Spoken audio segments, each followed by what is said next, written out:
ಇವತ್ತು ಬೆಳಿಗ್ಗೆಯಿಂದ ಮಂಗಳೂರು ನಗರದಲ್ಲಿ ಧಾರಾಕಾರವಾಗಿ ಮಳೆ ಸುರಿತಾ ಇದೆ. ಈ ಮಳೆ ಬರುವಂತಹ ಸಮಯದಲ್ಲಿ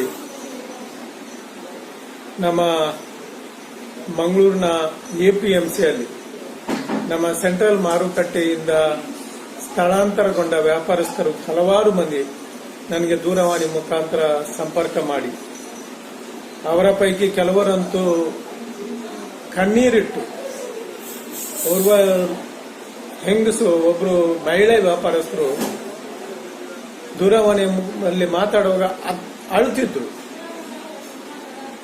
ಆ ಎಪಿಎಂಸಿಯ ಒಂದು ಪರಿಸ್ಥಿತಿಯನ್ನು ನೋಡಿ ಅಂತ ಹೇಳಿದಾಗ ಈ ಧಾರಾಕಾರದಲ್ಲಿ ಮಳೆಯ ಸಮಯದಲ್ಲಿ ಅವರ ತರಕಾರಿಗಳು ಅವರ ಸಾಮಾನುಗಳು ಸಂಪೂರ್ಣವಾಗಿ ಮಳೆಯಲ್ಲಿ ನೆನೆದು ತೊಯ್ದು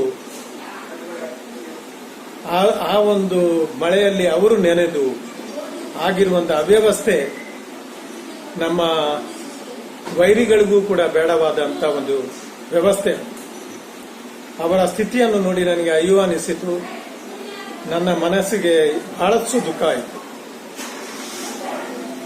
ಸ್ಮಾರ್ಟ್ ಸಿಟಿ ಎಂಬ ನೆಪದಲ್ಲಿ ನಮ್ಮ ಮಂಗಳೂರಿನಲ್ಲಿ ಹಾಲಿ ಇದ್ದ ಸಗಟು ವ್ಯಾಪಾರದ ಸೆಂಟ್ರಲ್ ಮಾರುಕಟ್ಟೆಯ ಎಲ್ಲ ವ್ಯಾಪಾರಸ್ಥರು ರಾತ್ರಿ ಹಗಲು ಆಗುವ ಒಳಗಡೆ ಯಾವುದೇ ಮಾನವೀಯತೆ ಇಲ್ಲದೆ ಇಲ್ಲಿಂದ ಎಪಿಎಂಸಿಗೆ ಸ್ಥಳಾಂತರ ಮಾಡಿ ಅಲ್ಲಿ ಯಾವುದೇ ಮೂಲಭೂತ ಸೌಕರ್ಯ ಇಲ್ಲದೆ ಆ ಜನರಿಗೆ ಮಳೆಗೆ ನಿಲ್ಲಿಕ್ಕೆ ಯಾವುದೇ ಶೆಲ್ಟರ್ಗಳು ಇಲ್ಲದೆ ಆ ನೀರಿನಲ್ಲಿ ಆ ತೊಯ್ದಾಟದಲ್ಲಿ ಪಡುವಂತಹ ಸಂಕಟ ಯಾಕೆ ನಮ್ಮ ಜನಪ್ರತಿನಿಧಿಗಳಿಗೆ ಅರ್ಥ ಆಗ್ತಾ ಇಲ್ಲ? ಯಾಕೆ ನಮ್ಮ ಆಡಳಿತ ಅಧಿಕಾರಿಗಳಿಗೆ ಅರ್ಥ ಆಗ್ತಾ ಇಲ್ಲ? ಈ ಪರಿಸ್ಥಿತಿ ದಯನೀಯ ಸ್ಥಿತಿಯನ್ನು ತರಲಿಕ್ಕೆ ಮೂಲತಃ ಕಾರಣರು ಯಾವುದೇ ರೀತಿಯ ಮುಂದಾಲೋಚನೆ ಇಲ್ಲದ ನಮ್ಮ ಶಾಸಕರುಗಳು, ಸಂಸತ್ ಸದಸ್ಯರುಗಳು, ಜಿಲ್ಲಾ ಆಡಳಿತ, ಮಹಾನಗರ ಪಾಲಿಕೆ ಮತ್ತು ಸರ್ಕಾರ. ಸ್ಮಾರ್ಟ್ ಸಿಟಿಯ ನೆಲೆಯಲ್ಲಿ ಸೆಂಟ್ರಲ್ ಮಾರುಕಟ್ಟೆಯನ್ನು ಹೊಸದಾಗಿ ನಿರ್ಮಾಣ ಮಾಡುವುದಕ್ಕೆ ನಾನು ಅಡ್ಡಿ ಇಲ್ಲ. ನಾನಿರುವಾಗಲೂ ಕೂಡ ಅದನ್ನು ಮಾಡೋಣ ಅಂತ ಚಿಂತನೆ ಇತ್ತು. ಆದರೆ ಈ ರೀತಿಯ ಒಂದು ಅವ್ಯವಸ್ಥೆಯನ್ನು ಮಾಡುವ ಬದಲಿಗೆ ಮೊದಲು ಅವರಿಗೆ ನಗರದಲ್ಲಿ ಇದ್ದ ವ್ಯಾಪಾರಸ್ಥರಿಗೆ ಪರ್ಯಾಯ ವ್ಯವಸ್ಥೆಯನ್ನು ಕಲ್ಪಿಸಿ ನಂತರ ಈ ಒಂದು ಸೆಂಟ್ರಲ್ ಮಾರುಕಟ್ಟೆಯನ್ನು ಕನ್ಸ್ಟ್ರಕ್ಷನ್ ಮಾಡಲಿಕ್ಕೆ ಇಳಿಬೇಕು. ನಾನು ಕದ್ರಿ ಮಾರುಕಟ್ಟೆಯನ್ನು ನಿರ್ಮಾಣ ಮಾಡಲಿಕ್ಕೆ ಚಿಂತನೆ ಮಾಡಿದಾಗ ಪೂರ್ವ ಮಾರುಕಟ್ಟೆಯನ್ನು ಮಾಡಲಿಕ್ಕೆ ಚಿಂತನೆ ಮೊದಲು ಮಾಡಿದ ಅಲ್ಲಿಯ ಜನರಿಗೆ, ಅಲ್ಲಿಯ ವ್ಯಾಪಾರಸ್ಥರಿಗೆ ಪರ್ಯಾಯ ವ್ಯವಸ್ಥೆ ಹೇಳಿ ನೋಡೋಣ. ಯಾರೇ ವ್ಯಾಪಾರಸ್ಥರು ನಮಗೆ ತೊಂದರೆ ಆಗಿದೆ ಅಂತ ಅವರಿಗೆ ವ್ಯವಸ್ಥೆ ಮಾಡಿದ ನಂತರನೇ ನಾವು ನಮ್ಮ ಯೋಜನೆ ಅನುಷ್ಠಾನ ಮಾಡಲಿಕ್ಕೆ ಹೇಳಿದ್ದೇವೆ.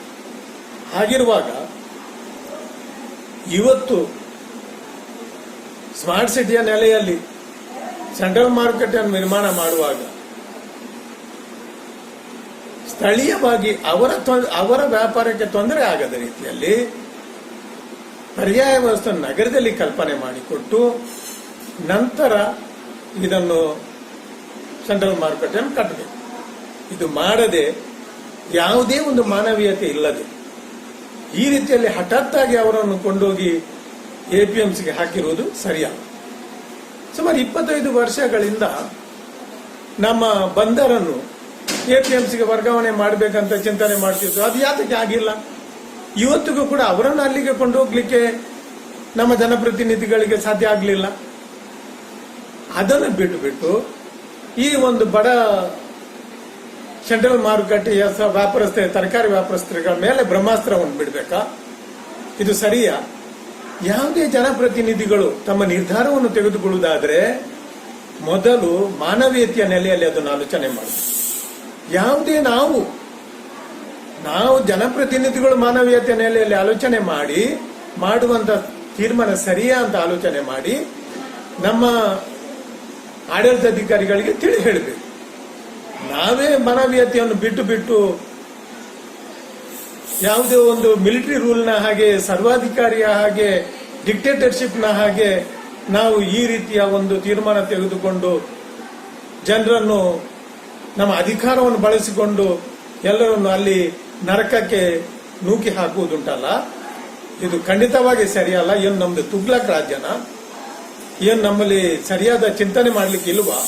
ಯಾರು ಈ ನಮ್ಮ ಜನಪ್ರತಿನಿಧಿಗಳಿಗೆ, ಆಡಳಿತಾಧಿಕಾರಿಗಳಿಗೆ ಈ ಬುದ್ಧಿಯನ್ನು ಹೇಳ್ತಾ ಇದ್ದಾರೆ? ಯಾರು ಇವರಿಗೆ ಕನ್ಸಲ್ಟೆನ್ಸಿಯನ್ನು ಕೊಡುವವರು? ಯಾರು ಇವರಿಗೆ ಅಡ್ವೈಸ್ ಮಾಡುವವರು? ಅಂತ ಹುಚ್ಚ ಅಡ್ವೈಸ್ ಅನ್ನು ಇವರು ತೆಕ್ಕೊಳ್ಳೋದು ಯಾಕೆ? ಜನರನ್ನು ಸಮಸ್ಯೆಗೆ ಹಾಕಿ ಯಾವುದಾದ್ರೂ ಇದನ್ನು ಮಾರುಕಟ್ಟೆಗಳನ್ನು ನಿರ್ಮಾಣ ಮಾಡಬೇಕಾ? ಮಾಡಲಿ, ವ್ಯವಸ್ಥೆ ಮಾಡಿ. ಆದ್ರಿಂದ ನಾನು ಕೇಳ್ಕೊಳ್ಳೋದು ಒಂದೇ, ಈಗಲಾದ್ರೂ ಜನಪ್ರತಿನಿಧಿಗಳು ದಯವಿಟ್ಟು ಎಚ್ಚೆತ್ತುಕೊಳ್ಳಿ. ಜನರ ಗೋರಿಗಳ ಮೇಲೆ, ಜನರ ಹೆಣಗಳ ಮೇಲೆ, ದುಃಖದ ಮೇಲೆ ನಾವು ಮಾರುಕಟ್ಟೆಯನ್ನು ನಿರ್ಮಾಣ ಮಾಡುವುದು ಬೇಡ. ಎಲ್ಲರಿಗೆ ಸಂತೋಷ ಆಗುವಂತೆ, ಎಲ್ಲರಿಗೆ ಪರ್ಯಾಯ ವ್ಯವಸ್ಥೆಯನ್ನು ಚೆನ್ನಾಗಿ ಮಾಡಿಕೊಟ್ಟು, ಅವರು ಏನು ದಿನನಿತ್ಯ ಅವರು ಸ್ವಲ್ಪ ಆದಾಯ ಪಡೆದಿತ್ತು ಅಥವಾ ಏನು ಹೊಟ್ಟೆಪಾಡಿಗೆ ಮಾಡ್ತಿದ್ರು ಅಂತ ಒಂದು ಆದಾಯಕ್ಕೆ ತೊಂದರೆ ಬರುವುದು ಬೇಡ. ಒಂದು ಮಾರುಕಟ್ಟೆ ನಿರ್ಮಾಣ ಅಂದ್ರೆ ಸುಮಾರು 5-6 ವರ್ಷಗಳು ಬೇಕಾಗ್ತದೆ. ಅಷ್ಟವರೆಗೆ ಆ ಜನರು ಏನ್ ಮಾಡುವುದು? ಒಂದು ಕಡೆಯಲ್ಲಿ ಇದು ನಮ್ಮ ನಗರಕ್ಕೆ ಶೋಭೆ ತರುವಂತ ವಿಚಾರ ಅಲ್ಲ, ಇದು ನಗರದ ಅಭಿವೃದ್ಧಿ ಕೂಡ ಅಲ್ಲ ಅಂತ ಹೇಳಲಿಕ್ಕೆ ಇಷ್ಟಪಡ್ತಾ ಇದೆ. ಅಭಿವೃದ್ಧಿ ಮಾಡಬೇಕು. ಹೇಗೆ ಮಾಡಬೇಕಂದ್ರೆ ಜನರಿಗೆ ಸಂತೋಷ ಆಗುವ ರೀತಿಯಲ್ಲಿ ಮಾಡಬೇಕು. ಇದರಲ್ಲಿ ದುಃಖದಲ್ಲಿ ಹಾಕಿ ಅಭಿವೃದ್ಧಿ ಮಾಡುವುದು ಖಂಡಿತ ಸರಿಯಲ್ಲ. ಸೆಂಟ್ರಲ್ ಮಾರುಕಟ್ಟೆಯ ಪರ್ಯಾಯವಾಗಿ ಸಿಟಿಯಲ್ಲಿಯೇ ಅವರಿಗೆ ವ್ಯವಸ್ಥೆ ಮಾಡಲಿ. ಇಲ್ಲವೇ ಅಲ್ಲಿ ನಮ್ಮ APMCಯಲ್ಲಿ ಅದಕ್ಕೆ ಬೇಕಾಗುವಂತ ಮೂಲಭೂತ ಸೌಕರ್ಯವನ್ನು ಮಹಾನಗರ ಪಾಲಿಕೆ ಮಾಡಿಕೊಡ್ಲಿ, ಶೆಲ್ಟರ್ ಮಾಡಲಿ, ಸರಿಯಾದ ವ್ಯವಸ್ಥೆ ಮಾಡಲಿ.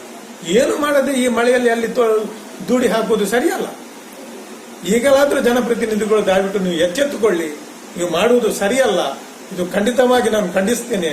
ಮತ್ತು ಈಗಲಾದ್ರೂ ನಗರದಲ್ಲಿ ಪರ್ಯಾಯ ವ್ಯವಸ್ಥೆ ಮಾಡಿ. ಇಲ್ಲದ್ರೆ ಇತ್ತೀಚೆಗೆ ಕೇಂದ್ರ ಸರ್ಕಾರ ಈಗಾಗಲೇ ಹೇಳಿದೆ, ಖಾಸಗಿಯವರು ಮಾರುಕಟ್ಟೆಯನ್ನು ನಿರ್ಮಾಣ ಮಾಡಬಹುದು ಅಂತ. ಬಹುಶಃ ನಾವು ಜನರೆಲ್ಲ ಸೇರಿಬಿಟ್ಟು ಖಾಸಗಿ ಮಾರುಕಟ್ಟೆಯನ್ನು ಮಂಗಳೂರು ನಗರದಲ್ಲೇ ಮಾಡಬೇಕು. ಆಗ ನಮ್ಮ ಮಹಾನಗರ ಪಾಲಿಕೆಗೂ ಜನಪ್ರತಿ ಬುದ್ಧಿ ಬರ್ತದೆ. ಮಹಾನಗರ ಪಾಲಿಕೆಗೆ ಆದಾಯ ಬರುವಂತ ಮಾರುಕಟ್ಟೆಯ ಬದಲಿಗೆ ಖಾಸಗಿಯವರ ಮಾರುಕಟ್ಟೆ ಬಂದಾಗ ತಿಳಿತದೆ. ಅದು ಅಂತಕ್ಕೆ ಒಂದು ಅವಕಾಶ ಕೊಡುವುದು ಬೇಡ. ಈಗಲಾದರೂ ತಮ್ಮ ನಿರ್ಧಾರವನ್ನು ಬದಲಾಯಿಸಿ. ಇಲ್ಲವಾದ್ರೆ ಈ ರೀತಿ ಮಾಡುವುದು ಖಂಡಿತ ಸರಿಯಲ್ಲ ಅಂತ ಹೇಳಲಿಕ್ಕೆ ಇಷ್ಟಪಡ್ತೀನಿ.